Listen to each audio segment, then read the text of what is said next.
Привет всем! Сегодня в нашем выпуске наконец-то главное развлечение на Мальдивах – дайвинг-сафари. Обсудим, что это за развлечение, чем оно отличается от обычного дайвинга, который можно организовать себе на любом острове. Что вы сможете увидеть, если решитесь на путешествие по атоллам Мальдив на специальной лодке для дайвинг-сафари – Liveaboard. Насколько удобно такое путешествие и подходит ли оно для начинающих дайверов, особенно такого небольшого возраста, как я. Посмотрим, какие опасности подстерегают вас на мальдивском дайвинг-сафари, что взять с собой и как подготовиться к одному из лучших дайвинг-приключений в мире. Кто вы такая? Как кто? Я талант. Самолеток. Изобретательница и путешественница.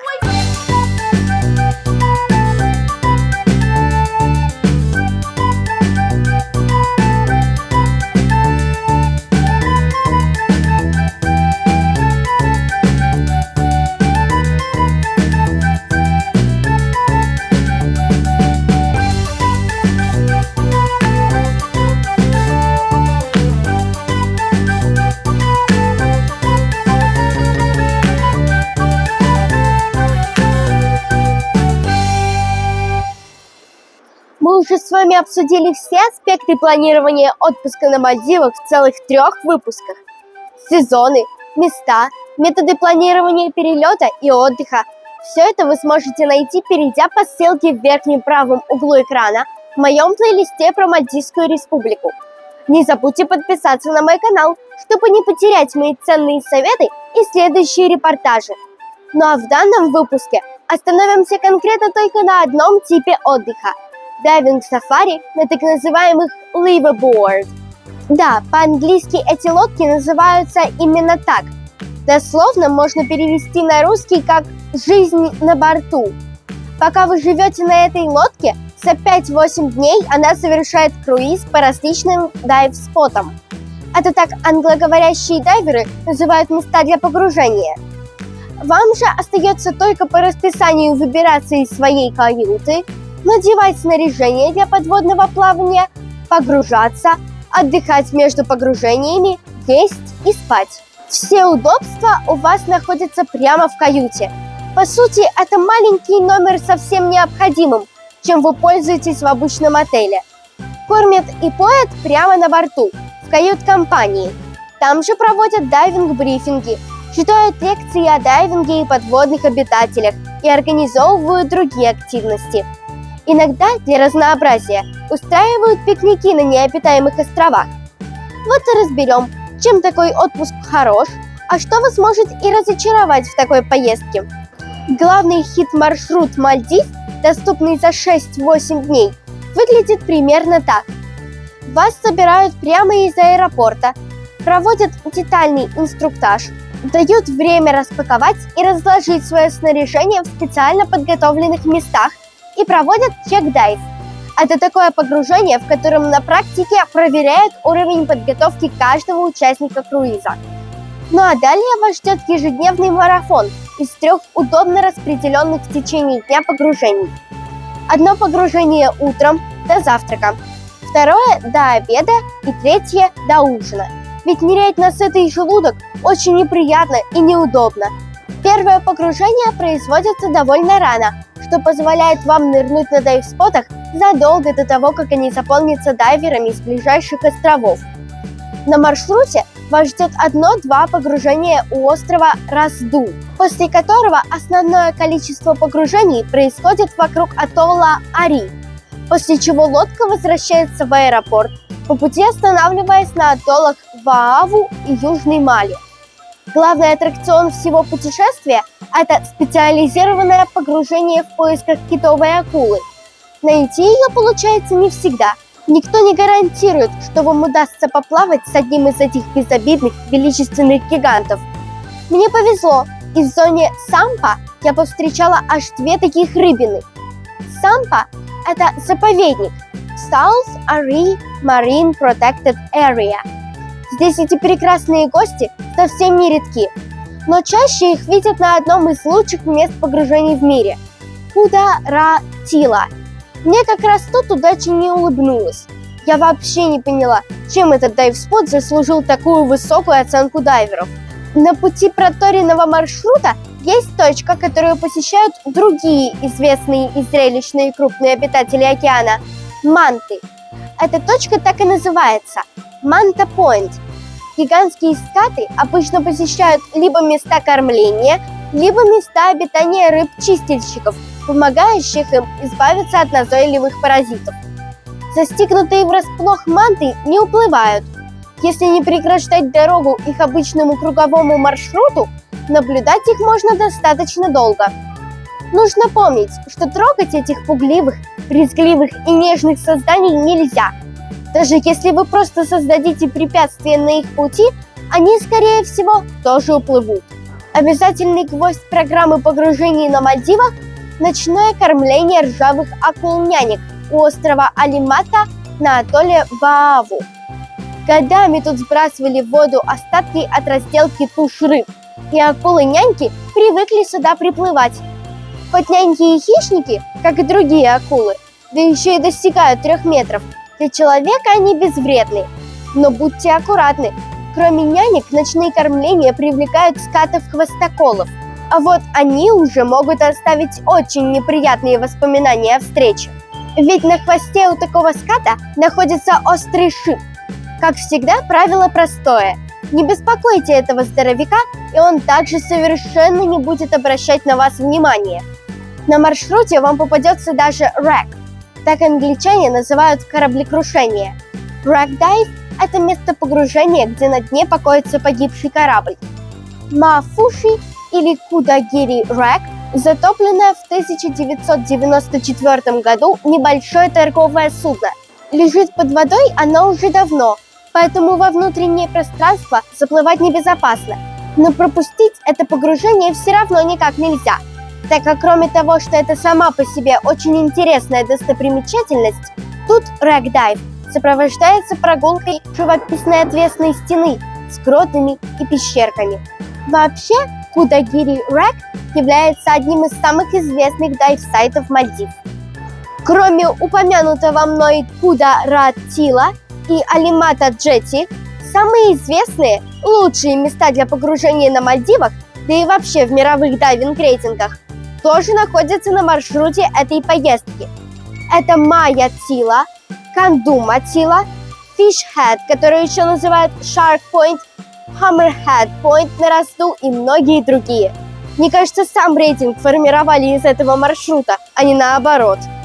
Конечно, не ждите, что каждое погружение обернется для вас открытием или таким зоопарком, как на Алимата-Джетти.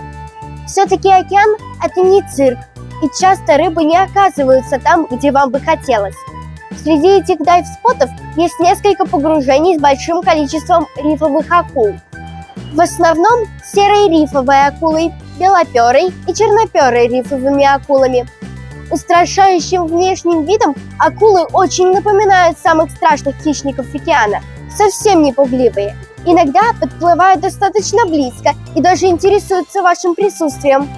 Бояться их не стоит, но важно помнить все то же главное правило – стараться ничего не трогать вокруг, не оставлять и ничего не забирать из океана во время дайвинга. Кроме разве различного мусора, который ранее оставил тут человек. К слову сказать, мальдивианцы очень бережно относятся к своему главному достоянию, и мусор на дне океана мне, пожалуй, практически не приходилось замечать. Кроме акул, часто в такой поездке можно встретиться со скатами-орликами. Это невероятно грациозные существа с длиннющим хвостом. По их внешнему виду можно догадаться, что это родственники мант. Часты различные черепахи. Здесь они совершенно не пугливые.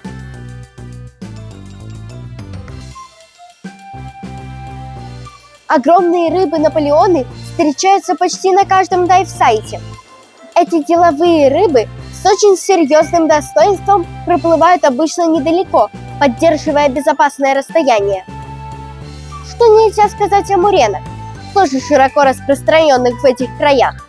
Тут никакого достоинства, кроме агрессивного и истеричного внешнего вида.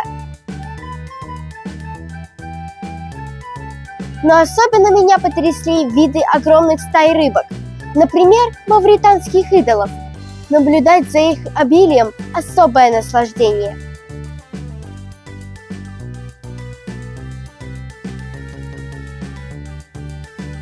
Мальдивы не славятся микромиром, однако и тут есть свои особенные обитатели, за которыми невероятно интересно наблюдать.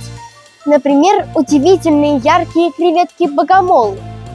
Совершенно понятно, чем дайвинг в такой поездке по атоллам лучше, чем дайвинг с берега во время отдыха на Мальдивском острове. Какой бы прекрасный остров и курорт вы ни выбрали, такого разнообразия подводных ландшафтов, морских обитателей, рифов и крупных костей из пелагического слоя океана вы не увидите. Все-таки, несмотря на то, что все это Мальдивы, различные дайв-споты отличаются по составу обитателей друг от друга, что вносит свою изюминку в такое путешествие. Второй плюс. На сафари каждый день вы ныряете минимум 3 раза. По сравнению с сафари на дейли-дайвинге, как правило, организуют 2 погружения в день. Кстати, такой дайвинг, когда вы утром отплываете от берега и возвращаетесь обратно тем же вечером, называется дейли-дайвингом, то есть дневным дайвингом. Третий, несомненный плюс заключается в том, что если вы решили основательно понырять, то сафари, конечно, более удобный метод проведения такого досуга.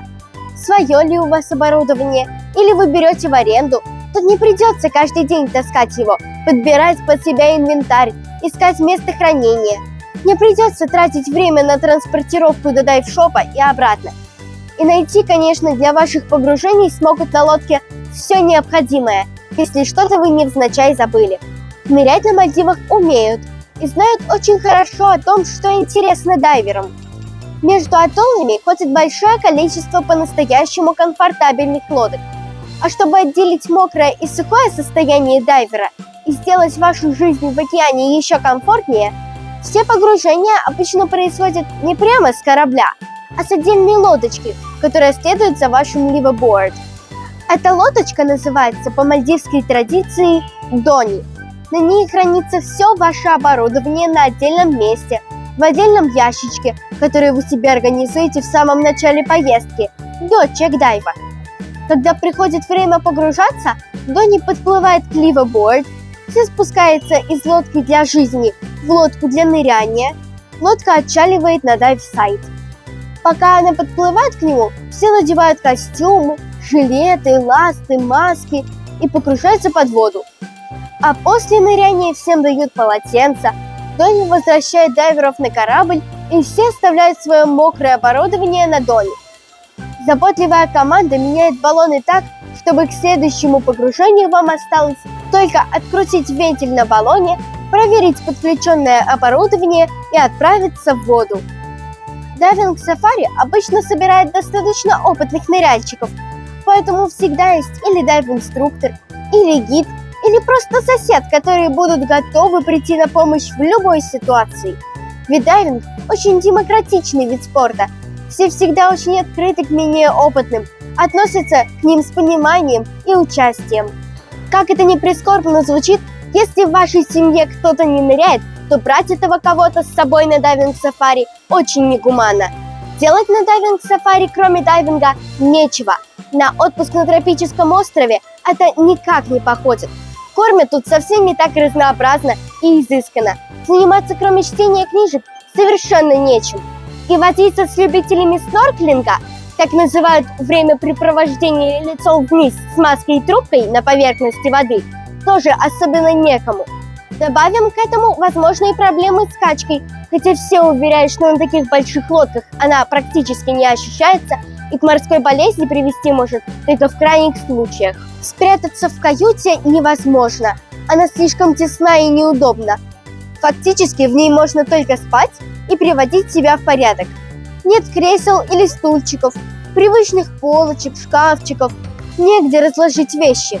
Для человека не ныряющего эти ограничения, не сопровождаемые погружениями, превратятся в неделю аскетических ограничений. И испытания его будут ждать не только в каюте. Ведь на самом деле, при всем том, что ливеборд бывают достаточно большими, на них всегда очень людно и тесно. Кстати, с точки зрения лютости, это касается и подводного времяпрепровождения. В зависимости от группы и размера корабля, так или иначе в вашей команде каждое погружение оказывается в разы больше дайверов, чем на обычном дейли-дайвинге. И если вам кажется, что океан бескрайний и для всех найдется место, дайв-спотов это не касается. Чем меньше людей, тем более естественно и интересно пройдет ваше погружение, и тем больше разных скромных и пугливых существ вы сможете увидеть. Можно сравнить такие погружения с прогулками по неизвестному городу, либо небольшой группкой, либо в случае дайв-сафари огромной толпой. Говоря про сложности под водой, необходимо еще раз напомнить о нашем разговоре из видео об организации поездки на Мальдивы. Кроме того, что наш круиз проходит по очень-очень посещаемым подводным туристическим местам, где все зоны, уголки, гроты, кустики, все посещается сотнями туристов ежедневно на протяжении уже десятков лет, и неожиданности маловероятны, а некоторые погружения больше походят на аттракционы кормления в зоопарке. Есть одна существенная и неприятная деталь. Начиная с 90-х годов Индийский океан постигла таинственная беда. Прекрасные коралловые рифы начали болеть и вымирать, так что теперь эти прекрасные, лучшие для погружения дайв-споты в мире сопровождаются совершенно безжизненным, серо-белым дном. Даже мягких кораллов очень мало, а уж про те прекрасные подводные леса, которые вы можете еще застать в некоторых зонах в Индонезии, Мьянме, Австралии или на юге Мальдив, и говорить нечего. К тому же дайвинг на Мальдивах в большей части погружений сопровождается сильным течением. Если вы видите в названии дайв-спота «Тила», то это всегда означает, что сразу после прыжка с дони вам нужно оперативно погружаться под воду, чтобы течение не утащило вас мимо дайв-спота. Ведь Тила – это такая подводная горка, которая всегда создает сильное океаническое течение. Течение омывает Тилу с одной или двух сторон, и как раз в том месте, где оно проходит мимо горки, собираются все жители Тилы и все гости. Домоседы рифовые жители, молниеносные большие обитатели пелагических слоев воды и медлительные дайверы. Проскочите мимо – дайвинг не удался. То есть это совсем не такой дайвинг, где вы зависаете над рыбками-клоунами и следите за тем, как они с малышом реагируют на неожиданно большого гостя. Это такой дайвинг, где вас несет на большой скорости и зевать нельзя ни секунды. Обязательно уточните перед поездкой требования к сертификации и опыту погружений, чтобы не оставаться на борту, пока более опытные дайверы посещают дайв-споты, на которые попасть вам не позволяет ваш сертификат. Для поездки на сафари по Мальдивам вам обязательно нужно иметь с собой аптечку, которую мы уже обсуждали в прошлых выпусках. Йод, уксус, пластыри и все для перевязок и предотвращения натертостей – ее обязательные компоненты. Также на Мальдивах вам обязательно нужно иметь с собой риф-хук. Это такой крючок, который помогает вам зависать в местах точек наблюдений. Иначе, как вы понимаете, течение унесет вас далеко в океан и ничего вы не посмотрите. Также для экстренных случаев у вас всегда должен быть с собой буй, и вы должны его уметь открывать и надувать. Это очень важный навык. Ну, про фонари и камеры я упоминать не буду. Напоследок посоветую, пожалуй, еще одну важную вещь. Лететь на Мальдивы из Москвы в течение целых суток и еще столько же обратно для того, чтобы 5-7 дней провести на борту – сомнительное соотношение усилий и объема отдыха. Поэтому часто такой круиз сочетают с традиционным мальдивианским чиллингом. К примеру, неделю на дайв-сафари, неделю на каком-либо острове. Очень советую поступить именно так. И для этого прослушать весь цикл выпусков про отпуск на Мальдивах от Лерушки-путешественницы. Я собрала главное, что нужно для вашего безоблачного, в переносном смысле, конечно, отдыха, и очень советую посмотреть весь плейлист, чтобы быть готовым ко всему. Ну а я прощаюсь с вами. Надеюсь на ваши лайки и наши встречи на выпусках про другие путешествия. Всегда ваша Лерушка-путешественница.